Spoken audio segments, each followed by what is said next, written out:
We all know one of the main reasons why the AMC share price is not moving and trading to its full fair price given the short squeeze potential and the amount of people buying and owning the stock. It's majorly because of what is happening within dark pools and the whole manipulation through synthetics. And one of the major player on that other side, it's nothing but Ken Griffin Citadel Securities, right? Or Citadel the hedge fund, or whatever entity from Citadel. But I'm going to share with you in this video, finally, Mr. Ken Griffin admitting that he was wrong about something. And now the big question we have to actually ask him following that statement is, if you were wrong about this specific thing, well, will you also admit finally that you were wrong about AMC? Because when you look at a lot of things happening in the market, a lot of things happening in the investigations following and tracking all of these big companies that constitute a big risk for the financial market stability, it doesn't look good for folks like Mr. Ken Griffin. So let's listen in for a second, and then everybody will make their own conclusions. All right, so here we go. Most business people who build one big business are pretty happy with it. You built a Citadel hedge fund, which is extremely successful. Why did you want to build another business, Citadel Securities? Why did you want to do that and run the risk that you wouldn't be as successful in that business as you were in Citadel hedge fund? So, David, I think it's first important to recognize that the hedge fund is comprised of a number of different investment strategies that have been built over now 30 some years. And there's a number of strategies that don't exist today that used to exist where we didn't succeed. So we've always been in the business of building businesses, of building something new. For Citadel Securities, we saw this intersection of the advancement of predictive analytics and the rise of the electronification of markets.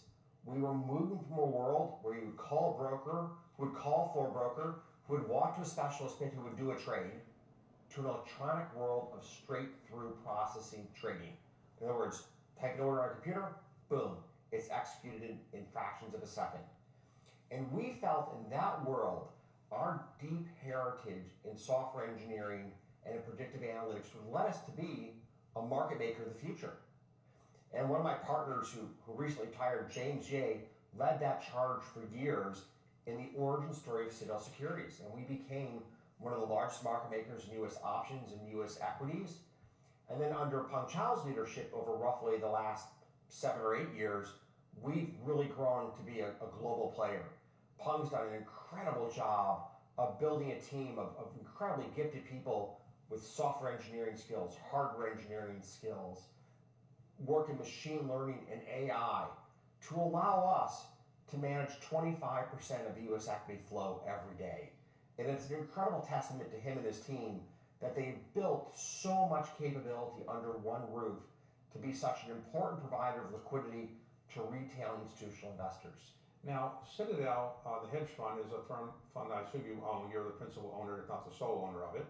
And Citadel Securities, you were the principal owner, if not the sole owner of it. But recently, you took some outside capital, which I think is the first time you've taken major outside capital. Is that right? So I'll just fill in a few blanks there. Okay. So I and roughly 50 people own both Citadel Securities and the hedge fund. What makes us different from many partnerships is that virtually the entire firm is owned by people who are here today. So our retired partners over the years, we've bought their interest back to keep the firm owned by those who are active and engaged in the business today. Now, for us, the opportunity to work with Sequoia and to have Sequoia as an anchor investor in Citadel Securities was an incredibly compelling proposition. As you and I both know, Sequoia has backed some of the great success stories in American technology, whether it be Apple or Nvidia or Google. And to have their expertise and wisdom in helping us think about positioning Citadel Securities for the next decade or 2 decades or 3 decades has been a really powerful opportunity for us that we availed ourselves in having them as an investor in the firm. And Sequoia usually, it's a great venture firm for sure, but usually at some point they like to take public or liquefy their investments. So should anybody think that at some point Citadel Securities might go public? I think that's a reasonable assumption.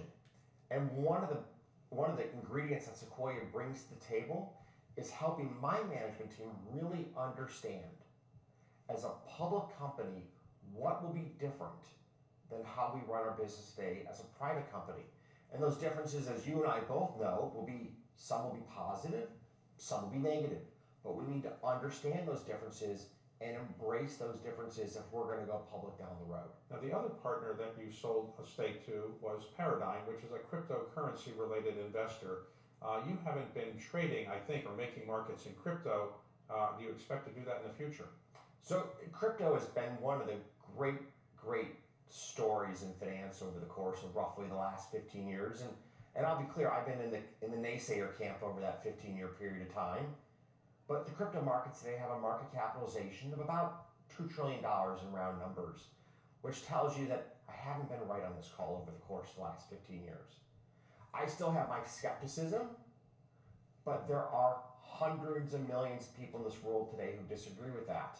And so to the extent that we're trying to help institutions and investors solve their portfolio allocation problems, we have to give serious consideration to being a market maker in crypto. And I think it's fair to assume that over the months to come, you will see us engage in making markets in cryptocurrencies. All right, so how about, making your mark and getting finally out of your huge short sale position in AMC? When? When are we going to get our Lambos, man? I'm asking for a friend.